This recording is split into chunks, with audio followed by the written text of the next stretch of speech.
ये एक man made mistake थी।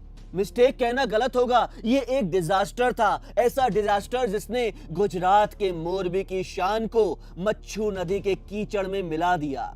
ये एक ऐसा दर्दनाक और खौफनाक हादसा था जिसने कि 135 लोगों से ज्यादा की जान ले ली। ये इतना खतरनाक और दिल दहला देने वाला मंजर था जिसने एक ऐतिहासिक धरोहर को इतिहास बना के रख दिया। साथियों, जी हाँ, हम उसी हादसे की बात कर रहे हैं जो कि गुजरात के मोरबी में हुआ, जिसमें 135 लोगों से ज्यादा की जान चली गई। वो बेचारे लोग जो कि सिर्फ 3 दिन पहले उस पुल के खुलने के बाद संडे के दिन अपने पूरे परिवार के साथ वहां पर मौज मस्ती और छुट्टियां मनाने आए थे, वहां पे वो लोग काल के गाल में समा गए। लेकिन साथियों, ये हादसा दिखने में जितना सीधा सरल लग रहा है उतना है नहीं। इसके पीछे की बहुत सारी ऐसी छुपी हुई परतें हैं, बहुत सारे ऐसे पर्देफाश हैं जो हम आज क्राइम वर्ल्ड के माध्यम से आपके सामने खोलेंगे। साथियों, आप पहचान जाएंगे, जान जाएंगे कि ये हादसा जो था वो बिल्कुल मेरे हिसाब से तो कोई साजिश भी हो सकती है,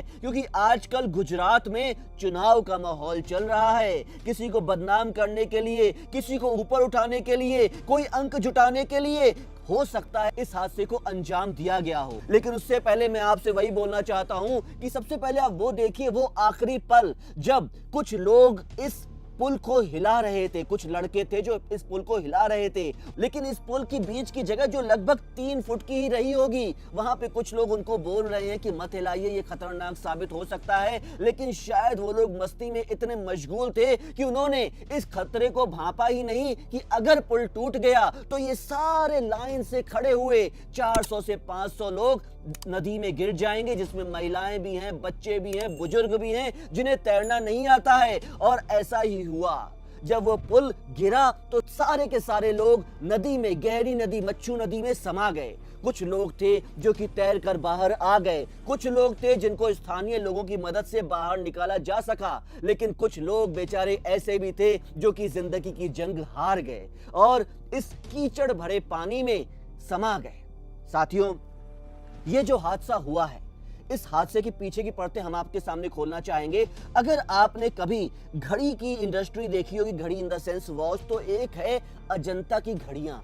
जो अजंता की घड़ियां बनाने वाली जो कंपनी है, उसी कंपनी को इस पुल का ठेका दिया गया था 15 साल का। 2022 से 2037 तक का इसको ठेका दिया गया था कि इस पुल की, जो कि 150 साल पुराना अंग्रेजों के जमाने का पुल है, जिसे उस जमाने में हैंगिंग ब्रिज कहा जाता था, उस पुल की अच्छी तरीके से मरम्मत कराएगी। उसके बाद इसे जनता के लिए खोलेगी, और खोलेगी भी तो एक बार में इस पुल पर ज्यादा से ज्यादा 25 से 30 लोग जा सकते हैं, क्योंकि इस पुल पे जाने के लिए टिकट भी लगती थी। 15 से 17 रुपए टिकट लगती थी इस पुल पे जाने के लिए एक पर्सन की। लेकिन ओरेवा ग्रुप, जो कि अजंता ग्रुप की ही एक सिस्टर कंसर्न कंपनी है, वो ओरेवा ग्रुप ने 8-10 महीने की मरम्मत तो कराई नहीं पुल की, कुछ ही चंद दिनों की मरम्मत कराई और इस पुल को पैसे कमाने के लालच से जनता के लिए खोल दिया गया।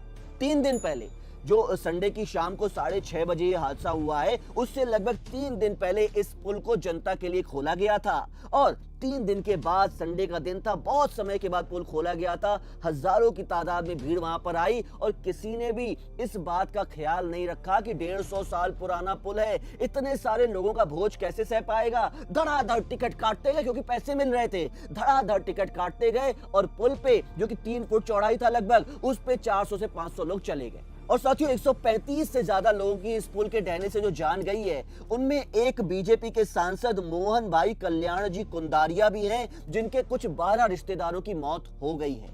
लेकिन साथियों, उसके बाद, यानी कि इस हादसे के बाद जो पुलिस ने एक्शन लिया, वो भी बहुत ही तारीफ करने के काबिल था। धड़ाधड़ तरीके से कई एसडीआरएफ और एनडीआरएफ की कई टीमें लगाई गई। वायुसेना, थल सेना और जल सेना के बहुत सारे जवान लोगों को बचाने में मशक्कत कर रहे थे, लेकिन वो बेचारे मासूम 136 लोग नहीं बचाए जा सके, जो कि इस नदी के गहरे पानी में काल के गाल में समा गए। लेकिन साथियों, बताने वाली बात यह भी है कि इसके बाद जो पुलिस ने एक्शन लिया, उसमें लगभग 9 लोगों को गिरफ्तार किया गया है, जिनके बारे में हम आपको बताना चाहेंगे। सबसे पहले तो हैं ओरेवा कंपनी के मैनेजर दीपक भाई नवीन चंद्र भाई पारेख, एक और मैनेजर है नवीन भाई मनसुख मनसुख भाई दवे, एक टिकट क्लर्क जो कि टिकट काट काट के लगातार लोगों को, असंख्य लोगों को वहां पर भेज रहे थे, जिनकी सबसे बड़ी और सबसे ज्यादा लापरवाही है।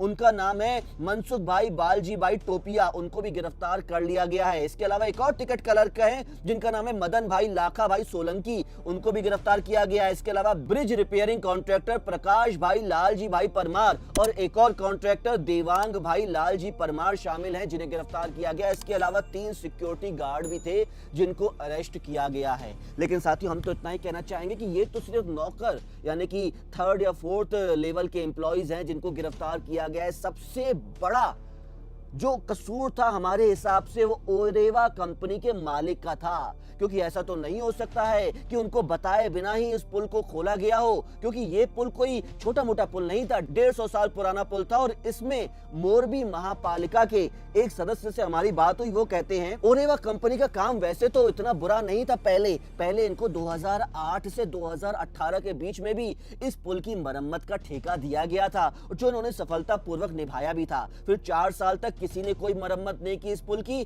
2022 में फिर से इनको ठेका दिया गया, जो कि 2022 के मार्च महीने में दिया गया, और मार्च से लेकर के इनको 2037 तक ठेका दिया गया था कि भाई मरम्मत कराइए अच्छी तरीके से, जो कि पुल जर्जर हो चुका है, हो सकता है कभी भी गिर जाए, जान माल का नुकसान हो जाए, उसकी अच्छी तरीके से मरम्मत कराइए। फिर 15 साल तक जो भी टिकट का पैसा आता उससे कमाइए। लेकिन कमाने की इतनी ज्यादा और इतनी बड़ी, इतनी खतरनाक लालसा थी कि मरम्मत तो कराया कुछ ही महीनों और खोल दिया इस पुल को जनता के लिए, और आज ये पुल दर्दनाक हादसे का शिकार हो गया। हम ये पूछना चाहते हैं क्राइम वर्ल्ड के माध्यम से कि साथियों, नौकर पकड़े जा रहे हैं, मैनेजर पकड़े जा रहे हैं, सिक्योरिटी गार्ड पकड़े जा रहे हैं, क्यों नहीं पकड़ा जा रहा है इस कंपनी का मालिक?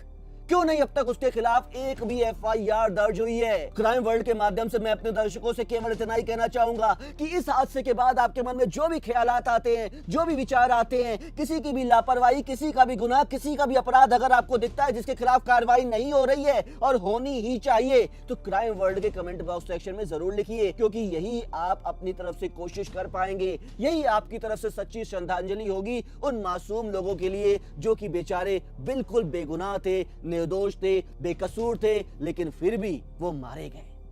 साथियों, हमारा ऐसा कोई भी उद्देश्य नहीं है कि हम आपको इस प्रकार की घटनाएं सुना के विचलित करें, परेशान करें, ऐसी किसी घटनाओं को बढ़ावा दें, लेकिन हमारा एक ही उद्देश्य है कि समाज में घट रहे हर एक क्राइम को हम आपके सामने रखें, और वही उद्देश्य हम पूरा कर रहे हैं। साथियों, अगली बार फिर किसी नई सच्ची घटना के साथ आपके सामने उपस्थित होऊंगा, तब तक के लिए नमस्कार।